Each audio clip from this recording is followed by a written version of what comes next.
Hi there, this is David Thompson from the Canadian Marketing Association's Not-for-Profit Council. Thanks for joining us in this podcast, which is part of their series on millennials and specifically what the not-for-profit sector can do to appeal to this demographic. Today, we are lucky to be speaking with Doug Norris and Michael Adams from Environics Group of Companies. Environics provides clients in Canada and around the world with empirically based advice on a wide range of policy, market, and corporate issues. Welcome, Doug. Welcome, Michael. We're fortunate to have both these gentlemen today talking with us, and I'm excited to hear what they have to say about how to reach millennials. It's certainly a target of many of us, not just for the not-for-profit sector, in terms of how we grapple with how to market to these folks. Doug is a Senior Vice President and Chief Demographer of Environics Analytics. He spent 30 years with Stats Canada before joining Environics.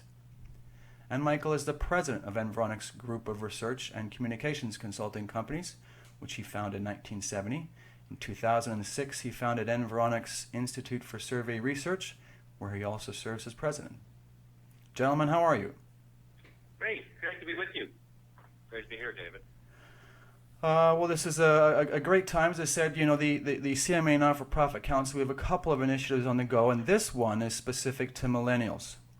As I said in the introduction there a second ago, it's kind of a demographic group or cohort that some of us, or many of us, I think, we find difficult to reach, and certainly in terms of long-term planning, it's something that I think those of us involved in the sector would like to get a better understanding, so that we can ensure that we are marketing and speaking to these folks properly for years down the road when they kind of hit kind of the traditional best giving years.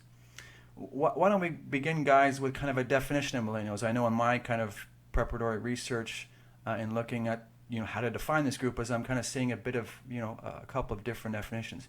Can you guys add a bit of clarity to how you would define millennials? Well, that's a good question, David, and certainly we hear a lot about millennials today.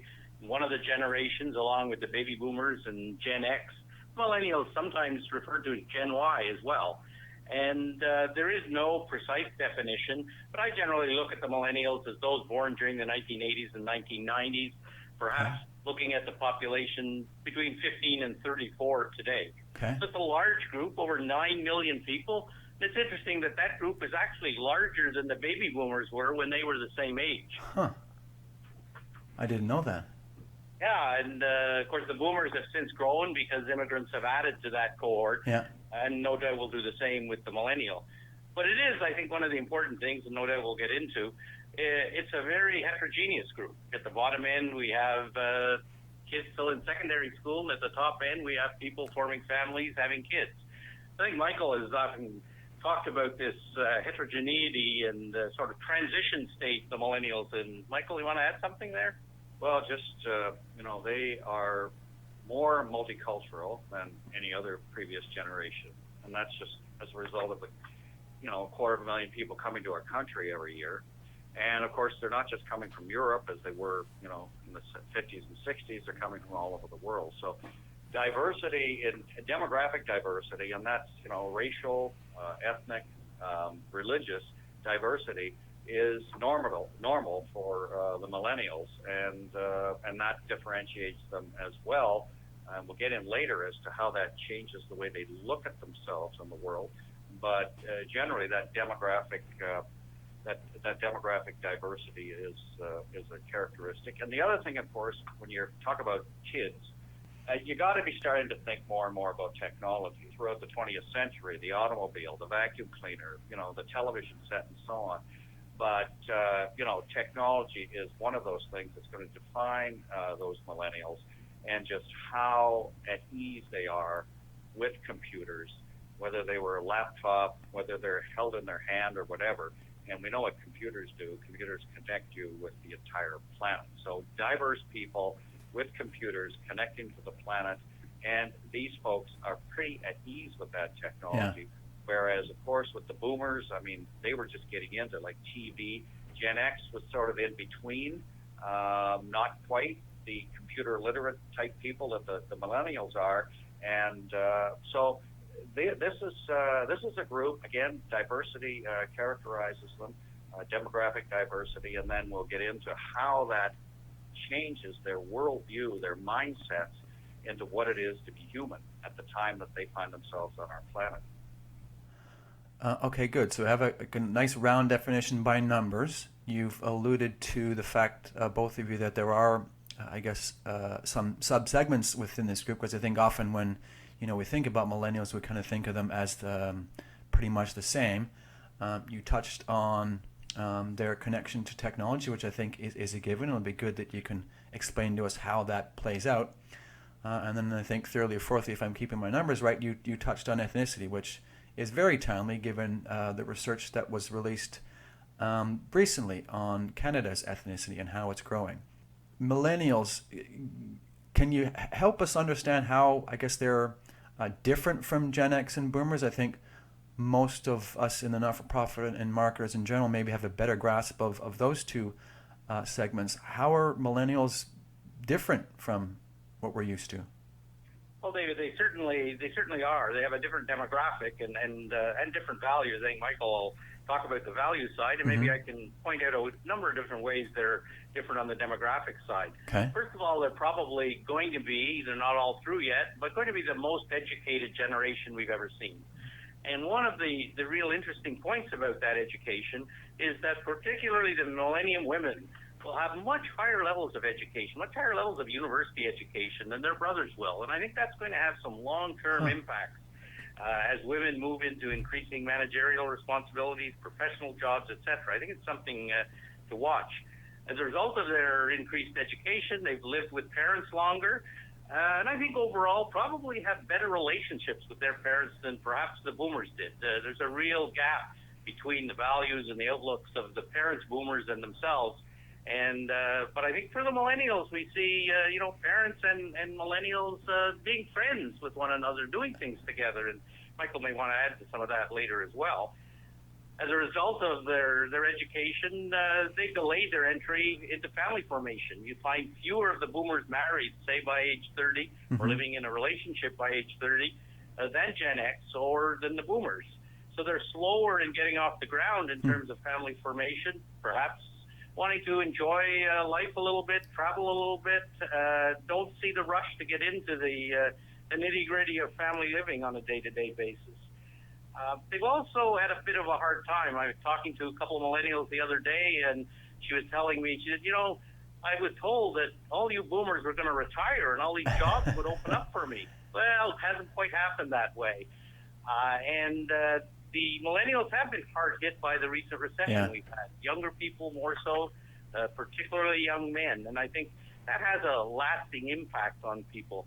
So there's a lot of different things. They're at a different stage in life, experience differences, and some of these will carry on through their lifetime. Okay, so you mentioned smarter or certainly more educated, particularly women, getting along with their parents better, which is interesting, and then that maybe on the gentleman's side, tougher time in terms of getting into the workforce. That's Michael, right. can you help us, Michael, with how that plays out in their values per se, different from Gen X and I want Boomers? to amplify a bit what Doug was saying, Okay. just on the basis of this demographics, Yeah. and it relates to psychographics.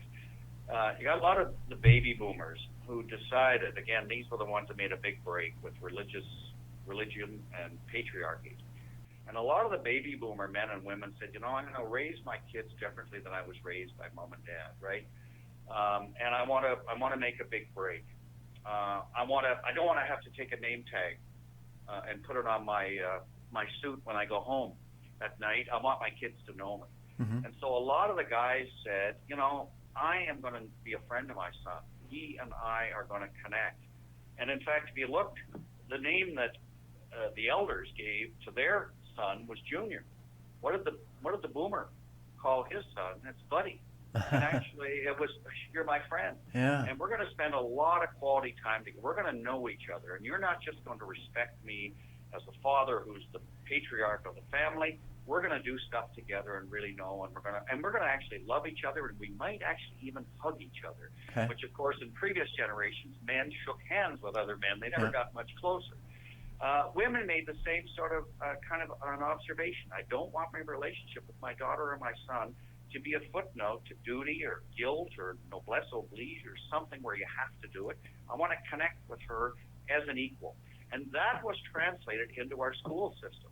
So our school system, it always had a lot of women teaching in elementary school, but a lot of women started teaching in high school. And they brought those boomer egalitarian values into the classroom.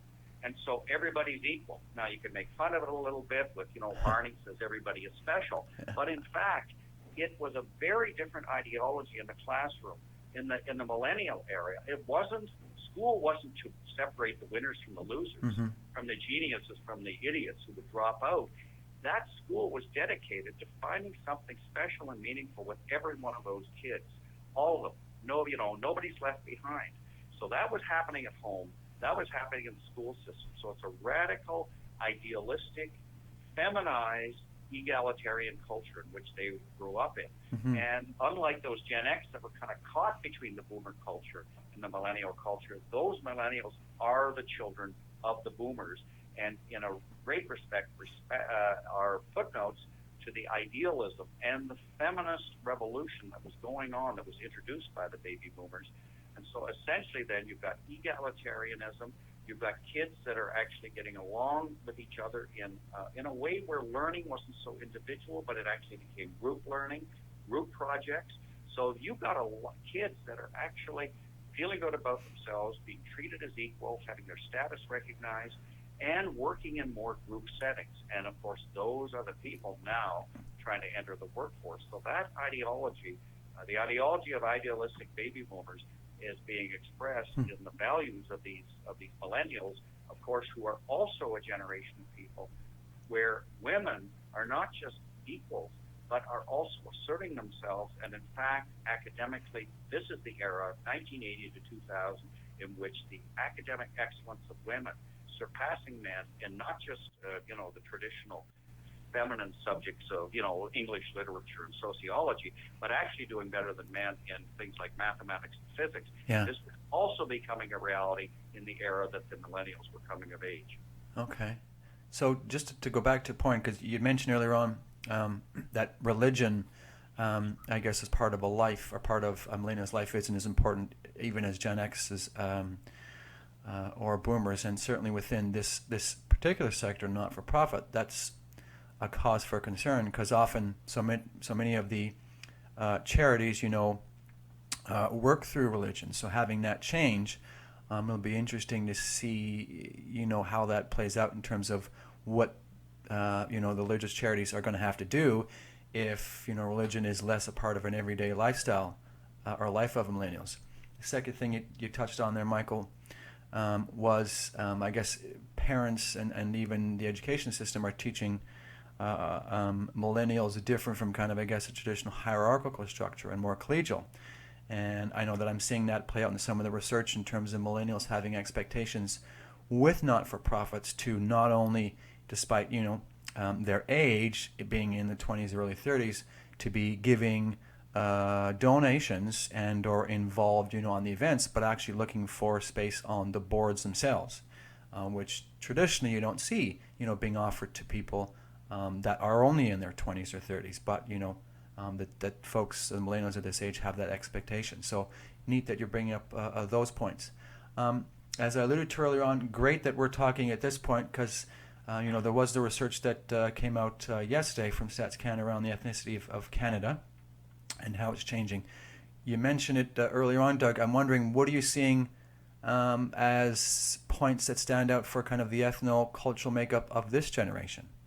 Is there something that we should be mindful of? There are certainly a number of, I think, important features to the multicultural makeup of this generation. It's probably the most sort of diverse cultural generation that we've seen, certainly in terms of the non-European population. We had diversity many years ago as well, but it was a diversity among Europeans.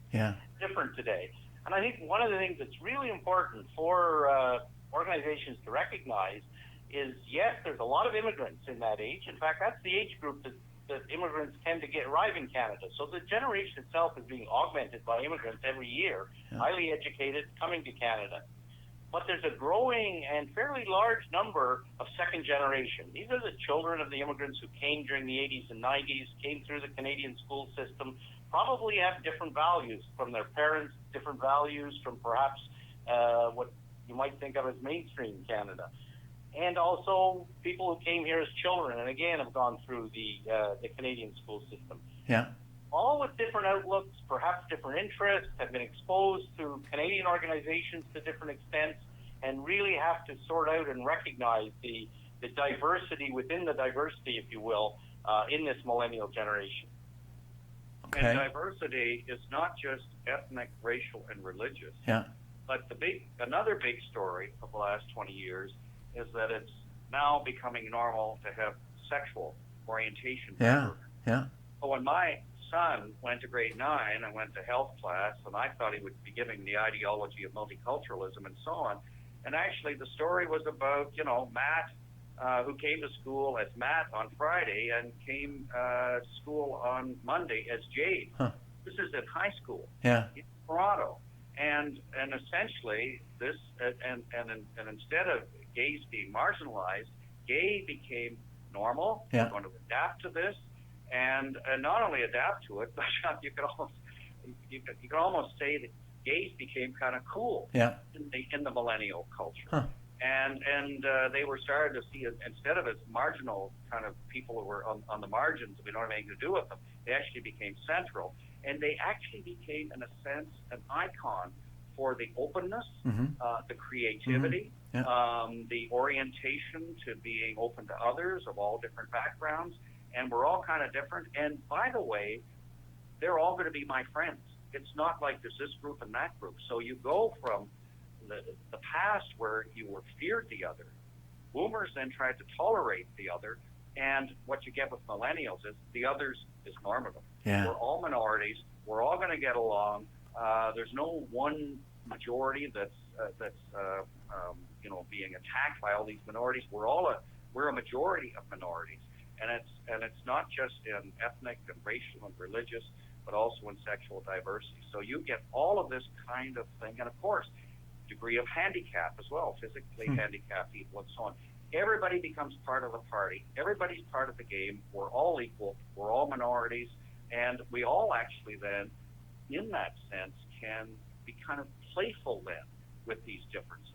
And when we used to talk about minorities, when I was a kid growing up, we used epithets, like you referred to other people, and it was a put down. Yeah. And I'll tell you what some of those words are.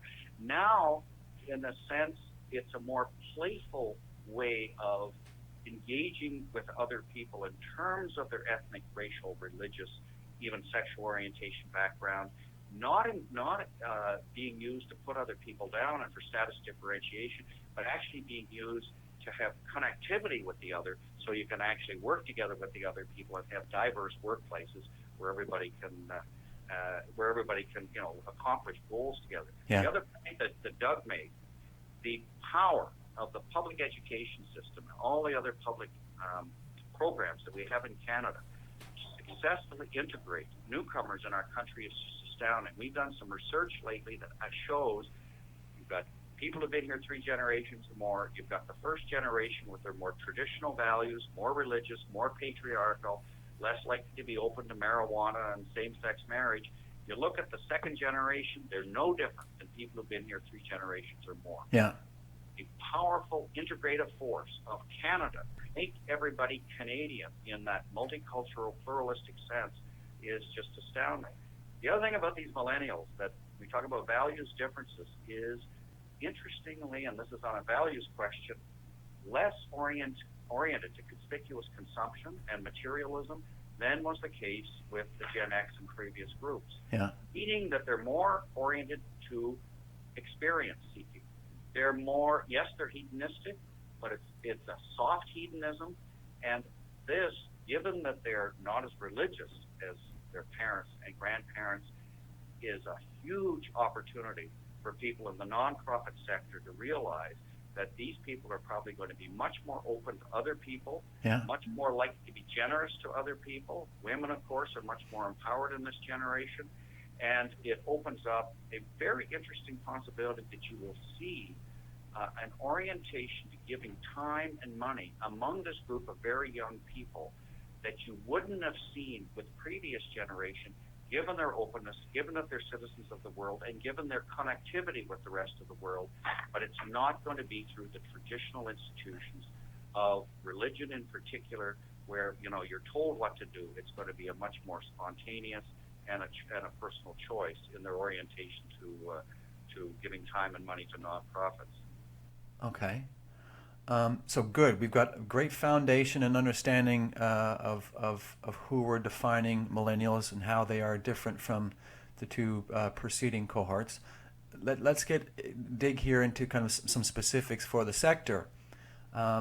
You mentioned just at the tail end there, Michael, of how to go after millennials and how they're going to be different to communicate to, and that perhaps different charities will find new and different ways to reach out to them because they're more open. I know in some research that I've come across, it talks to the fact that whereas some of the millennials may not be giving as much as the two preceding cohorts financially, they are certainly big givers of their time, and I'm sure that all the charities would agree. They'd be happy to take the time today and hope that translate into a kind of more fuller relationship down the road. Who and kind of what are you guys seeing within not-for-profit, and if you have any kind of best-in-breed examples that help us hone the point, more than welcome to listen to those in terms of using this type of information to market. Who are you seeing out there that is you would kind of consider best-in-breed in identifying and communicating with millennials in the work that you do? Well, I think some of the groups that we work with, first of all, you need to do your homework, and we've given the broad brush picture of the makeup, but you've got to look at your own area. If you're operating in one part of the country, it may be quite different than another. So you've certainly got to do your homework. And secondly, I think recognize there's a big sort of segmentation within the millennials. And in many ways, I think the evidence points out maybe they have been giving a little less, and that's understandable. Many of them are newcomers. They arrive in Canada. They're struggling to get on their feet. Yeah. Students in school long, big student loans, trying to get them paid off. So they're not quite ready yet, perhaps, to make the kinds of donations Michael mentioned in terms of time, perhaps. In terms of money, it's a bit harder. So I think one of the things that organizations need to recognize is you've got to invest for the long term. These people have the right values, I think, in terms of wanting to donate, in terms of recognizing they want to give back to society, but it's going to take a little bit of time. And so I think organizations have to recognize may not be a big payoff in terms of donations today, but you want to start to establish connection to these groups. Show them that you're relevant, that you're there, and as these people move into the workforce and develop their lives, I think they'll be much more likely to come along with the donations. So yes, they may be low to get started out, but the payoff will be in the longer run. Okay. And remember, of course, they're struggling, as Doug has said, to get into the work, get good jobs and so on, because it's tougher for them and given the economy over the last 10 years and the ups and downs and so on. Plus, you've got all these boomers and Gen X sitting on top of you. So even though they're better educated and they're open and they're optimistic and they're creative, it's kind of tough. So they're going to be struggling in their 20s and 30s and so on. But, you can't spend all your life struggling. There's time for some fun. Yeah. And these guys, what is fun going to be for them? Well, of course, they're young. They're filled with vitality. They're open to others. They have diverse friends and so on. They love crowds. They love raids. They want to go out and have fun. Well, if you can combine, those compulsory 40 hours that they had to do when they were in high school, to the actually voluntary 40 hours that they have when they're in their 20s. Yeah. And remember, they're not going to church to put, a toonie into the collection plate. They're not going to the church. Yeah. So you've got to find them where they are. They're at school. They're at work and so on. And you then connect something meaningful to them that's going to help somebody else on this planet, whether it's here in Toronto or Montreal or in Sri Lanka, if there's been something terrible happen over there. They're spontaneous. It's going to be fun. It's going to be meaningful. But it has to be something that's fun and spontaneous that has them say, okay, I'm enjoying this, but I'm also doing something meaningful. And I'm doing something meaningful by helping, again, somebody, who's suffering from a tsunami somewhere, somebody who's very poor, somebody who's a victim of something. so I think the combination then of meaning and of a soft hedonism, and also their desire. They spend a lot of time with technology. You can't spend all your time with technology. You have to put down your machine or carry it with you, and you connect with other people, diverse other people of your generation. And again, very social people. They're not having marriages and having babies when they're in their 20s. They're delaying that to their 28, 30, 32. So they're in a kind of an extended youth of their, like we used to think of teenagers. They're now living, people in their 20s living like teenagers with a lot of fun, a lot of spontaneity. What are we going to do after work? And if charities, nonprofits who want to get them involved, both with giving their time and giving their money, give these people some fun as well as meaning. And again, they're going to be acting out of a sense, yes, it's a good thing to do, but I'm not going to do it out of guilt. You're not going to force me to do it. I'm not going to do it out of a noblesse oblige. I'm going to do it because my friends are going to do it. And boy, did we ever have a great time at that rave, at that party, raising some money for AIDS in Africa, whatever the cause is. I think just to add to that, Michael, that I think it's important for organizations to be pretty transparent in terms of what the donation or what the time is going to do. I think in the past, people had a general sense that's going to improve health, going to improve conditions of life. I think this generation is going to be a little more demanding in terms of what really is the outcome of my dollar donation. Who's going to improve and how is it going to improve? So I think they'll have to work a little harder on explaining their mission, explaining how it's going to be accomplished, and perhaps reporting back with some real results and examples. And, in the past, we give our money to the United Way, and then we'd say they will decide for us where those charitable dollars go. Now people want to know, I'm designated where my dough is going to go. And so it's probably going to be, a lot of it's going to be based with millennials on emotion. Something's going to come up, and it really offends their sense of justice. Or here's something where we really can make a difference for a community or a group of people that we really think deserve it.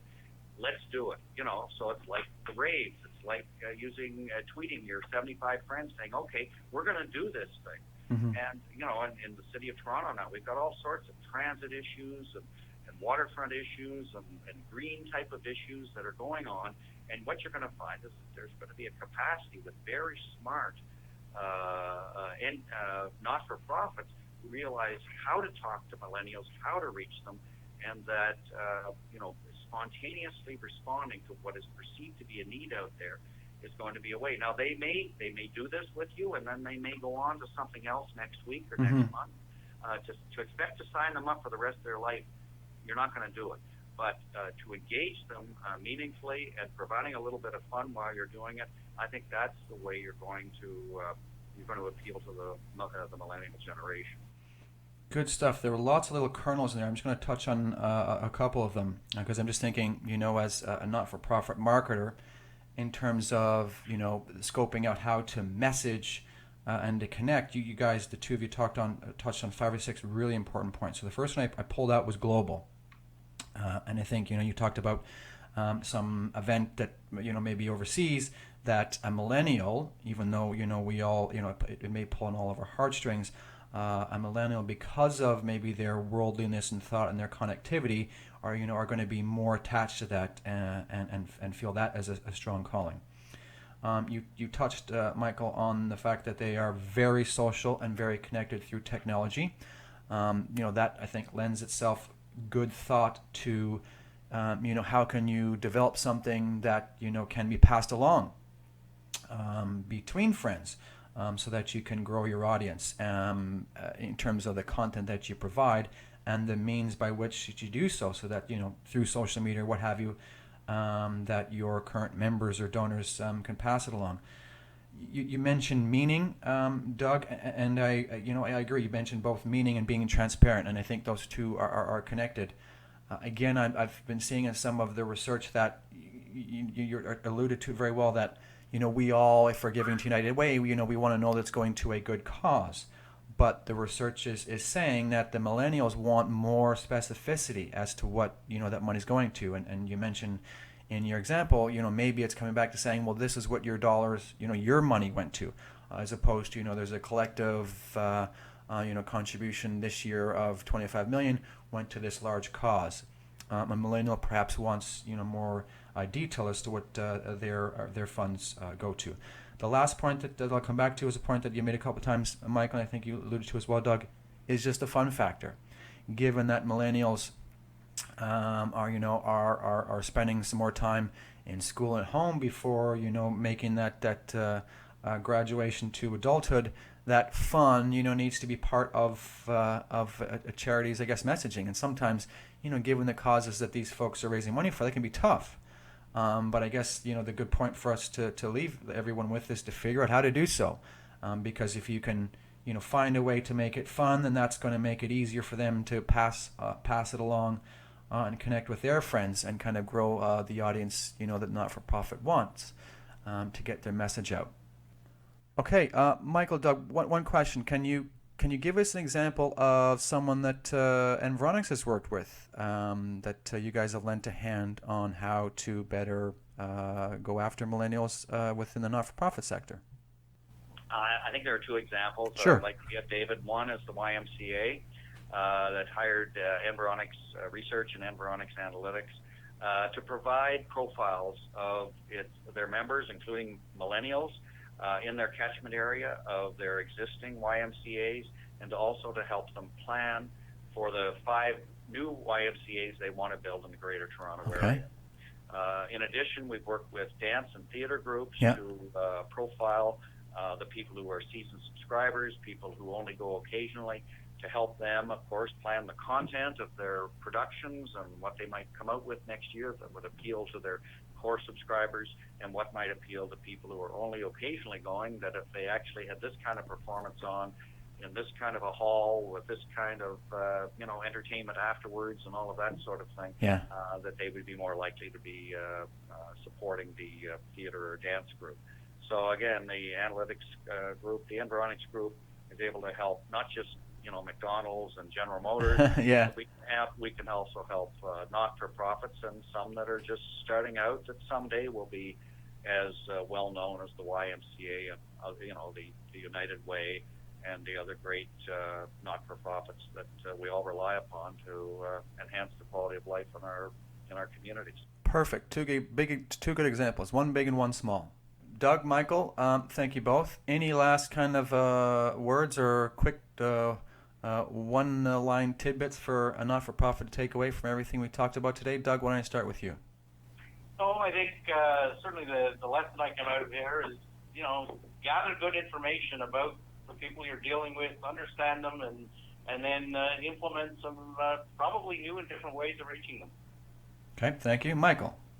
I would say that millennials are a unique generation, very much the children of the baby boom generation, but born in another time with much more diversity and much more adept at using advanced communications technologies.